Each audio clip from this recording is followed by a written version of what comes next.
A while ago, I played a game called Gris from an indie studio named Nomada Studios. And the shading style and the choice of colors just intrigued me.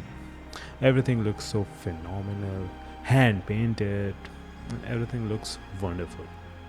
So I had one goal in my mind.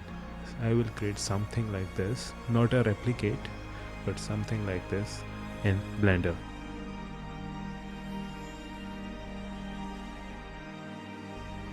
Before starting anything, we need references, so I gathered some images of the game and some color palettes, and this file is available to download in the link.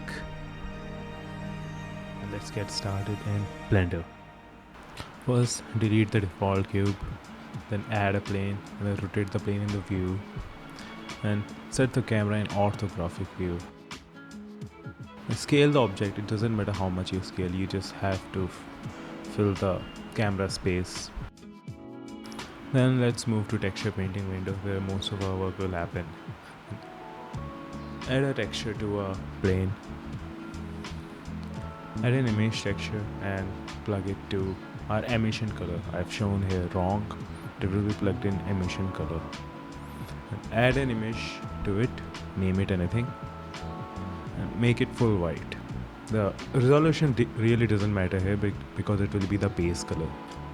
Move to texture painting workspace and use any color which I provided in the color palette or any of your color which you think a night sky can portray. I used here a little blue.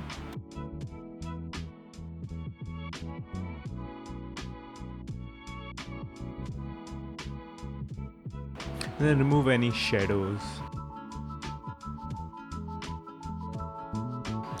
Disable light and the world strength to 0 because we don't need any world strength. Now we'll paint the image texture.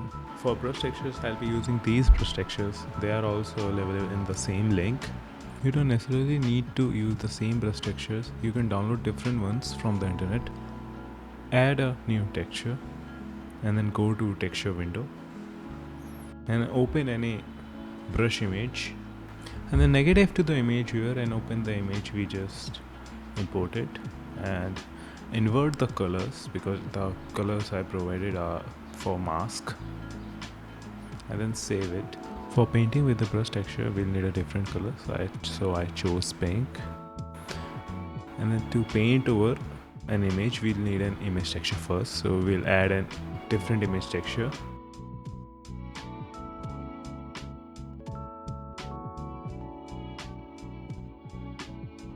And I set resolution to 2K, but you can choose whatever you want.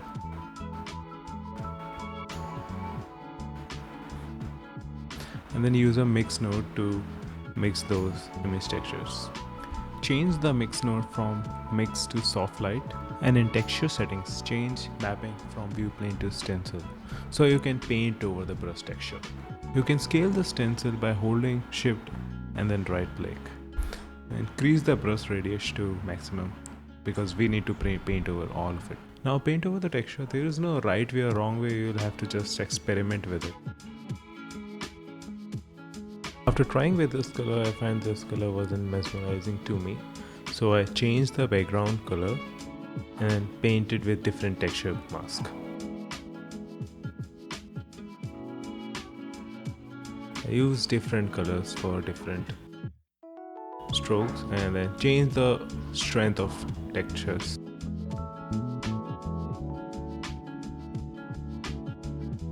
And as every polluted sky has stars, we'll add some stars. We'll use Voronoi texture for it and change the F1 to smooth F1. Increase the scale a bit and then use a color ramp in inverse. And then add a mix node to add stars over our textures. Change this mode to lighter. Now our background is complete, so we'll need a moon. Duplicate the plane and then remove the connections from emission. Add a gradient texture with a color ramp. Make the gradient texture spherical. Press Ctrl T for mapping and then map it with object. so the moon is in center. Use the color ramp slider for get a unique look.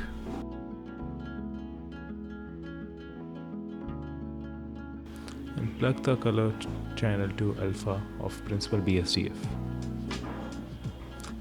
Now we'll position our moon to a desired location and then change the color of animation. You can see the jaggery look on the corners of our moon. This will be solved later.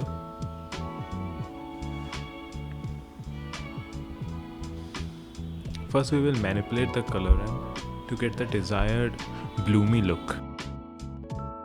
This blocky look can be changed in the settings of our material by changing the render mode from dye-ethered to blended. Now we'll change the color ramp again. For this also there is no right way or wrong way. It's just what looks good to you.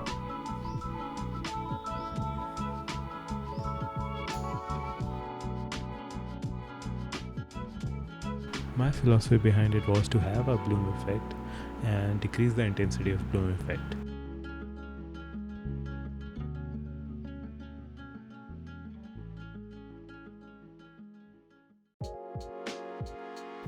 As our moon and background is complete, we'll populate our scene with some trees. But before populating our scene, we need to just manage our assets or organize our scene a little bit so we don't go mad afterwards.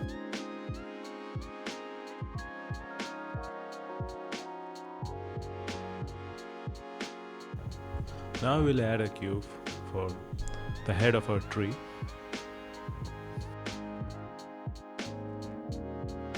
Scale it in y-axis and apply the scale. And apply a bevel modifier. Smoothen the edges a bit. Then shade outer smooth.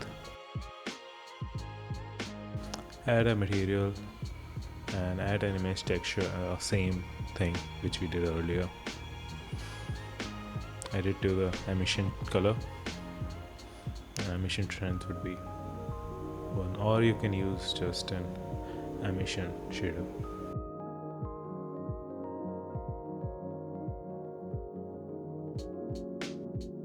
Name it anything.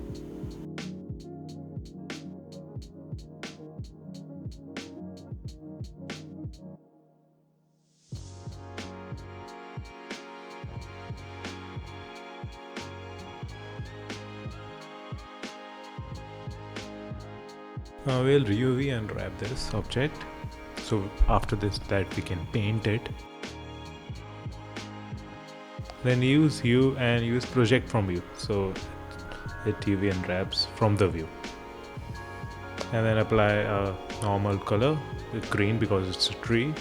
And then the same process of shading with the brush. This also follows the same rule that it doesn't follow any rule. It's up to you what looks good. Maybe you will come up with something better. And let's create a trunk for our tree. Let's add a Bezier curve. Then delete all the vertices and then draw a straight line.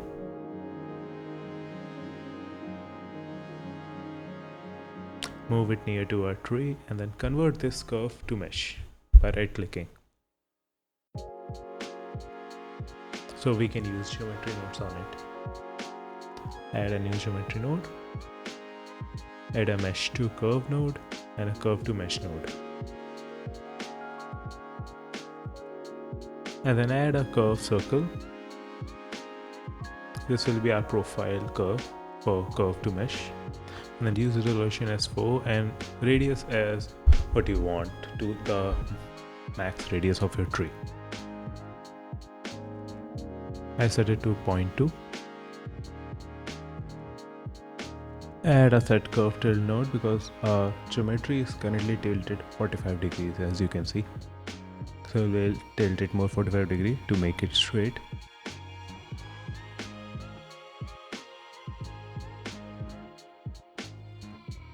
Afterwards, let's add a Bezier curve again to add some more curved branches. and we use the same geometry node setup we made earlier.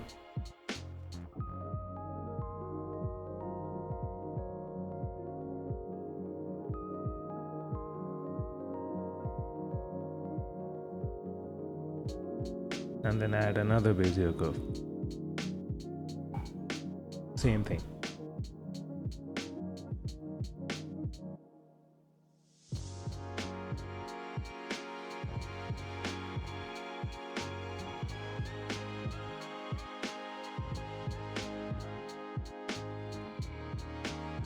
I added a smaller leaf on the second branch, which is just scaled down version of the first leaf. Now we'll add scene line art to our scene to give us the look of outline, and for using it we'll just organize the scene a little bit by moving things into collections, like for tree and for line art.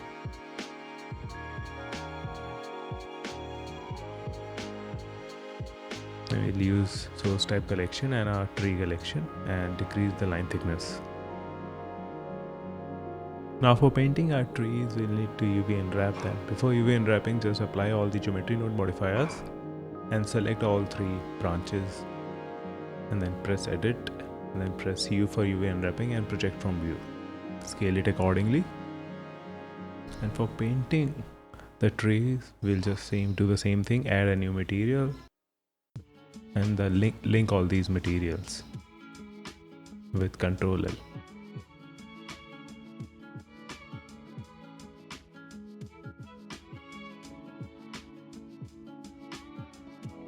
Now before painting trees, I thought of adding a gradient from top to bottom.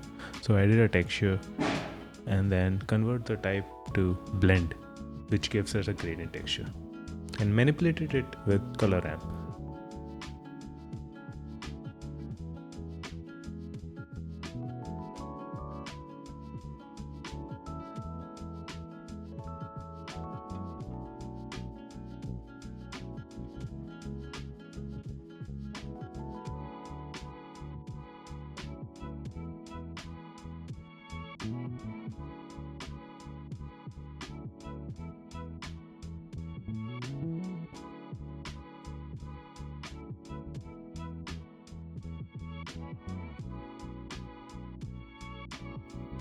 For painting bark of the trees, I chose a dark red color.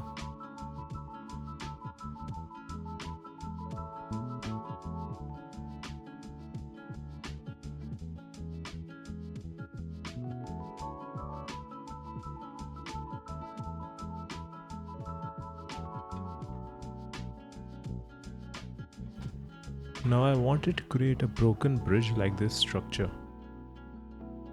First, to model the bridge, I brought a reference image, then added a cylinder,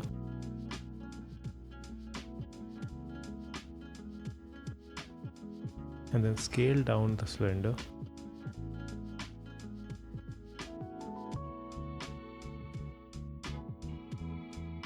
And then just model the bridge by extruding and scaling.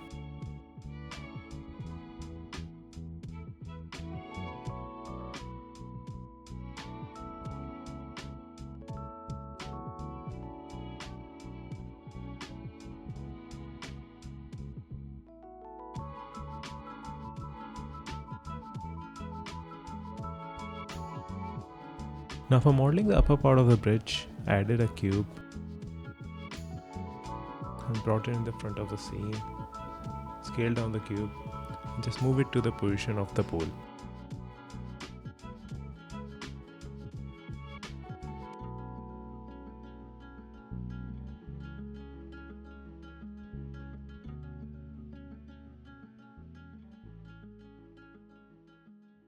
Bevel the lower corners of the cube and set the profile type to custom.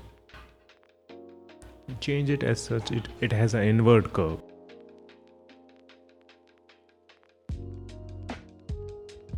Join both of them by selecting both of them and pressing Ctrl J, and then use array modifier in the modifier tab.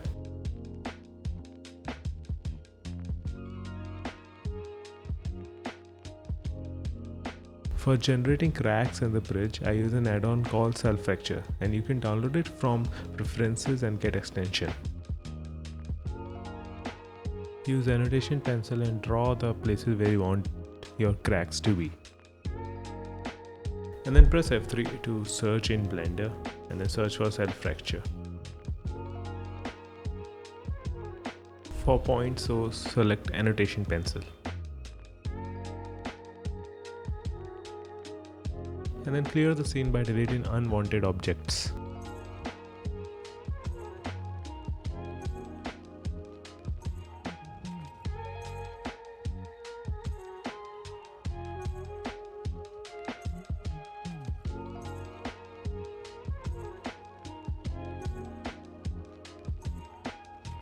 And then move all these broken pieces into a new collection and scale it down to put in the frame. And then rearrange it according to what look you want. And do the same with this as well. Add a material and add a scene line art for outline. First, UV unwrap it by projecting it from view and then paint over the texture.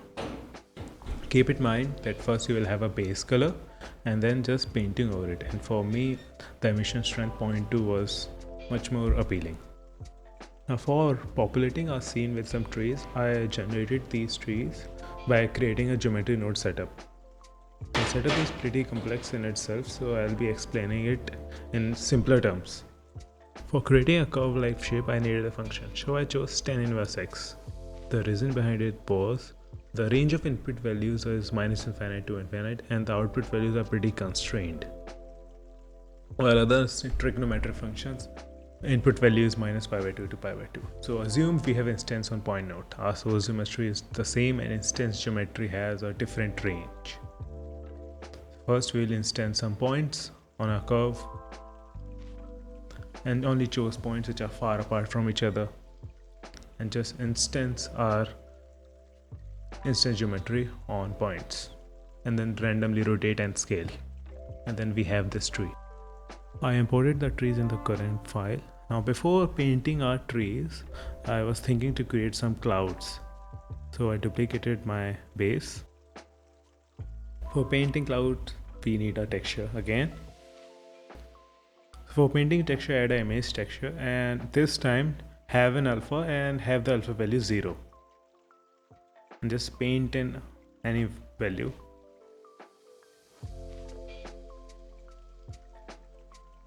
As we want the clouds to be subtle, just decrease the strength of your brush.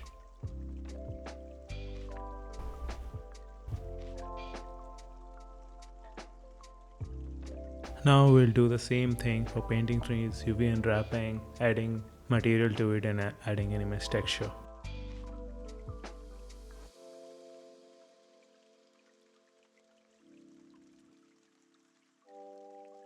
As earlier, we'll paint over first the gradient and then we'll paint over the brush textures.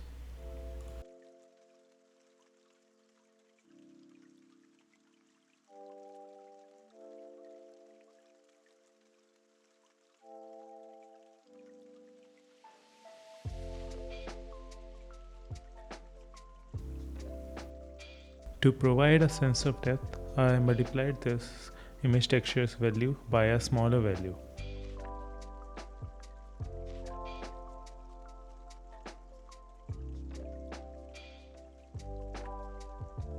I further painted the bridge to have some dark areas.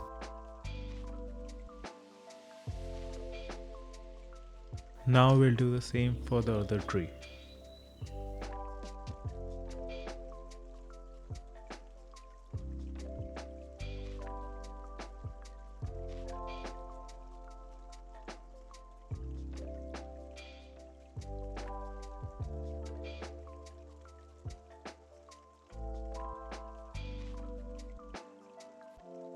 For this tree, I wanted it to be behind the bridge and have a little quirk to it. So I chose a little bright colors and then vector scaled it with a higher value so it glows.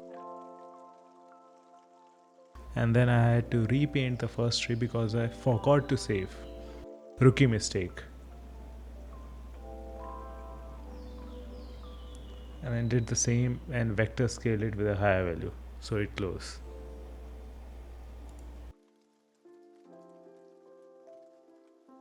As we wanted a drawing look, I modified the line art with having multiple strokes as a modifier.